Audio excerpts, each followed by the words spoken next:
Hello my dear students. तो पिछले video में ना अपने एक एसएससी का डेफिनेशन को समझे, ठीक है, जिसका लिंक आपको ऊपर आई बटन में मिल जाएगा। एसएससी का डेफिनेशन में आपने ध्यान दिया होगा, वहां पर पर्सन लिखा हुआ था, ठीक है। वो पर्सन का मतलब क्या है, ये एक क्यूरियोसिटी क्रिएट करता है कि अपने को ये जानने के लिए सर पर्सन मतलब क्या हुआ। यहाँ पर इनकम टैक्स एक्ट 1961 में पर्सन का डेफिनेशन दिया गया है कि किस किस को हम लोग पर्सन मानेंगे, और उस पर्सन को क्या करना पड़ता है, उसको अपने एसएससी मानेंगे, जो कि अपने एसएससी का डेफिनेशन में देखे थे, ठीक है। तो let us understand the definition of a person. तो यहां पर देखिए डेफिनेशन ऑफ अ पर्सन में, पर्सन का जो डेफिनेशन है ना किसमें, सेक्शन 2 सबसेक्शन 31 में। अपने को मालूम है सर सेक्शन 2 में रहता है, ठीक है। अब पर्सन का डेफिनेशन जो है वो भी क्या है, इंक्लूसिव डेफिनेशन है, मतलब ये चीजें इंक्लूड होंगी पर्सन में, ठीक है। तो वो क्या क्या है, एक individual, and individual is regarded as a person, ठीक है। This refers to a single human being, जैसे हम क्या हुए, इंडिविजुअल है। सो ये इंडिविजुअल भी, हम भी क्या है, एक पर्सन के कैटेगरी में आते हैं, एंड हम पर्सन है, और यदि मेरे को टैक्स पे करना है तो हम क्या हुए, एसएससी भी हुए, ठीक है। नेक्स्ट जो है हिंदू अनडिवाइडेड फैमिली, जैसे आपने बीएसटी में भी ये सब पढ़ के रखा हुआ है एचयूएफ के बारे में। हिंदू अनडिवाइडेड फैमिली, जो हेड ऑफ द फैमिली होता है कौन, कर्ता इसको बोलते हैं, ठीक है।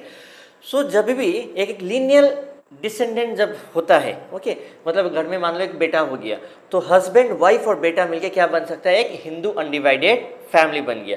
तो वो भी एक अलग बॉडी की तरह रिकॉग्नाइज किया जाता है, अलग पर्सन की तरह रिकॉग्नाइज किया जाता है, and that HUF is also regarded as a person. So HUF भी क्या हुआ, पर्सन हुआ, और एचयूएफ भी यदि इनकम कमा रहा है वो भी क्या होगा, एसेसेबल होगा under the income tax act, क्योंकि एसएससी का डेफिनेशन में पर्सन, पर्सन के अंदर आता है एचयूएफ। तो आप ये नहीं बोल सकते कि ये तो मेरा इनकम है, ये मेरा वाइफ का इनकम है, ये मेरा बेटा का इनकम है, और ये मेरा एचयूएफ का इनकम है जो टैक्सेबल नहीं है, ठीक है ना। सबको अलग अलग टैक्सेबल होगा, और एचयूएफ का भी टैक्स पे करना पड़ेगा। एचयूएफ भी क्या है, पर्सन है। नेक्स्ट क्या है आपका, कंपनी। कंपनी तो आप लोगों को मालूम ही है, कंपनी कौन नहीं जानता है, ठीक है। कंपनी चाहे वो इंडिया में हो, चाहे वो एक बाहर का बॉडी कॉर्पोरेटेड हो, ठीक है, उसको भी अपने क्या मानेंगे, कंपनी। और वो कंपनी भी क्या है, डेफिनेशन के अंदर आता है, that is a person. Next होता है फर्म, अ पार्टनरशिप फर्म या एलएलपी, लिमिटेड लायबिलिटी पार्टनरशिप, ये सब भी क्या आते हैं, पर्सन के डेफिनेशन के अंदर ही आते हैं। नेक्स्ट क्या है, एसोसिएशन ऑफ पर्सन, एओपी जिसको शॉर्ट में बोलते हैं। और next body of individuals, BOI, चाहे वो इनकॉर्पोरेटेड हो या ना हो, ये भी क्या है, पर्सन। क्यों, क्योंकि डेफिनेशन में है, सिंपल, ठीक है। एंड इनकॉर्पोरेटेड हो ना हो, इससे अपने को कोई लेना देना नहीं है। मतलब एओपी और बीओआई यदि कुछ कमाता है उसको भी टैक्स पे करना पड़ेगा, ठीक है। नेक्स्ट क्या होता है, लोकल अथॉरिटी। लोकल अथॉरिटी मतलब आपका जैसे कि हो गया म्युनिसिपल कॉर्पोरेशंस, डिस्ट्रिक्ट बोर्ड्स, ठीक है, ये सारे क्या होते हैं, लोकल अथॉरिटी होता है, पंचायत, ओके। सो ये सब भी क्या है, लोकल अथॉरिटी, ये भी क्या होता है, पर्सन के डेफिनेशन के अंतर्गत आते हैं।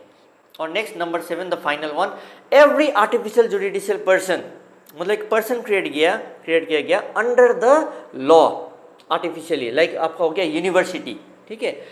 तो यूनिवर्सिटी क्या हो गया, आर्टिफिशियल जुडिशियल पर्सन, और वो भी जो होगा उसको भी अपने क्या मानेंगे, पर्सन मानेंगे। So every artificial judicial person not falling with in any of the preceding sub clause, ऊपर वाला में जो फॉल नहीं कर रहा है उसको भी अपने मानेंगे पर्सन में। So this includes entities that are not natural person, natural नहीं, जैसे मैंने बोला university, but are recognised by law as having duties and rights like deities और चैरिटेबल ऑर्गेनाइजेशंस, ये सब को, ठीक है। तो यहाँ पर individual, HUF, company, firm, local authority, artificial judicial person, ये सब में ज़्यादा दिक्कत नहीं होती है। बच्चे थोड़ा सा मैंने देखा है काफ़ी बार डाउट पूछते हुए कि सर एओपी और बीओआई में क्या डिफरेंस है। सो एओपी और बीओआई का डिफरेंस, और कभी कभी एग्जाम में आ भी जाता है। तो to bring that clarity, the difference between AOP and BOI, मैंने एक और स्लाइड क्रिएट करके रखा हुआ है आप लोगों के लिए। सो यहाँ पर देखिए एओपी और बीओआई का डिफरेंस, काफ़ी सारे डिफरेंसेस है, ठीक है, एक दो नहीं, काफ़ी सारे डिफरेंसेस है। एओपी मतलब क्या हो गया, एसोसिएशन ऑफ पर्सन। अब एसोसिएशन ऑफ पर्सन मतलब उसमें इंडिविजुअल और कंपनी मिलके भी यदि एक एसोसिएशन फॉर्म करके रखता है ना, एक फर्म भी यदि आ जाता है ना और एक एसोसिएशन फॉर्म करता है, उसको हम लोग बोलते हैं एसोसिएशन ऑफ पर्सन। मतलब इंडिविजुअल हो, एचयूएफ हो, उसमें कंपनी हो, फर्म हो, वो सब मिलके ग्रुप फॉर्म करते हैं, that is regarded as association of person. Whereas body of individuals में यहाँ पर जितने भी मेंबर्स रहेंगे वो सारे के सारे कौन से रहेंगे, इंडिविजुअल ही रहेंगे। ये होता है मेन डिफरेंस, ठीक है। अ ग्रुप ऑफ इंडिविजुअल्स, यहाँ पर ये इंपॉर्टेंट है, group of individuals come together but not necessarily for a common purpose. Constituents can include both individual को भी ले सकता है और नॉन इंडिविजुअल, जैसे कि मैंने बोला कंपनीज फर्म्स को ले सकते हैं, यहाँ पर सिर्फ और सिर्फ इंडिविजुअल्स रहेंगे। नेक्स्ट पर्पस क्या होता है, इसका भी formed with an intention to carry on, कुछ स्पेसिफिक कुछ काम होगा उसको कैरी ऑन करने के लिए होता है। यहाँ पर कुछ बहुत ज़्यादा स्पेसिफिक पर्पस नहीं रहते। लीगल स्टेटस, ज़्यादातर एओपी को आदमी लोग इनकॉर्पोरेट कर देते हैं, कैन बी इनकॉर्पोरेटेड और नॉन अनइनकॉर्पोरेटेड। लेकिन बीओवाई जो होता है ना, बॉडी ऑफ इंडिविजुअल्स, उसको हम लोग क्या बोलते हैं, अनइनकॉर्पोरेटेड। ठीक, एग्जाम्पल्स जैसे कि जॉइंट वेंचर्स हुआ, कंसोर्टियम्स हुआ, पार्टनरशिप्स हुआ for a specific project, okay, उसको हम लोग क्या बोलते हैं, association of person. But we have a group of heirs receiving income from an inherited property, मतलब बाबा दादाजी का प्रॉपर्टी था, मिल के दे दिया और वहाँ से कुछ इनकम आ रहा है जो 3-4 जन मिल के अपने कमा रहे हैं, तो डज दैट मीन कि वो टैक्सेबल नहीं होगा? नहीं, उसका बॉडी ऑफ इंडिविजुअल्स माने जाएंगे जिसको वो इनकम मिल रहा है, they will be regarded as person. ठीक है। Next, tax treatment, tax as a separate entity, tax rates and slabs can vary based on the type of income and other factors, similar tax treatment to AOP, जैसे AOP में जो tax treatment है वहीं पर यहाँ पर भी होता है। ठीक है, तो यहाँ पर कुछ और भी है, कंट्रोल एंड मैनेजमेंट, जैसे देखिए manage collectively by the members as per the agreed terms, manage by the individuals as per their respective shares और इंटरेस्ट, जो जैसे जैसे अपना निजी स्वार्थ है उसी हिसाब से वो लोग मैनेज कर रहे होते हैं।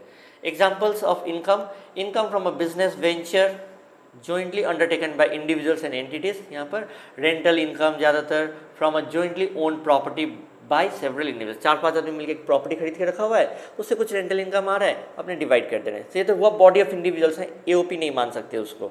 ठीक है, ना ही वो एक कंपनी रजिस्टर्ड है, ना ही वो फर्म है, ना ही वो इंडिविजुअल है, ना ही वो एचयूएफ है, तो क्या है, उसको बोलते हैं बॉडी ऑफ इंडिविजुअल्स। ठीक है, ना ही वो एक सेपरेट एक्ट ऑफ पार्लियामेंट से हुआ है, उसको हम लोग एक आर्टिफिशियल जुडिशियल पर्सन भी नहीं मान सकते।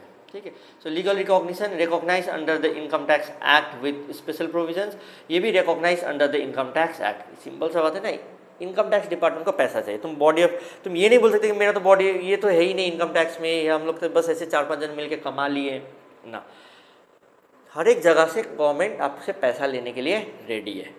ठीक है, so recognize under the income tax act but with less formal structure as compare to AOP. ये होता है difference between AOP and BOI, काफ़ी सारे डिफरेंसेस अपने को देखने को मिल गया। जैसे कुछ एग्जांपल्स का बात करें एओपी और बीओआई का क्या होता है, सो लेट अस सी। कभी कभी एग्जाम में ना इस पर्टिकुलर टॉपिक से, पर्सन का टॉपिक से बहुत इंपॉर्टेंट है, ये जो डेफिनेशन है ना, अब तो मान लीजिए 90% चांसेस है एग्जाम में आने का, आएगा ही आएगा, 3 to 4 मार्क्स का आता है। ओके, पहले तो मैंने 5 मार्क्स का भी है, 5 मार्क्स का गया तो थोड़ा थोड़ा एक्सप्लेन भी कर दीजिएगा। ठीक है, और कम मार्क्स का तो 7 पॉइंट आपको लिखना पड़ेगा।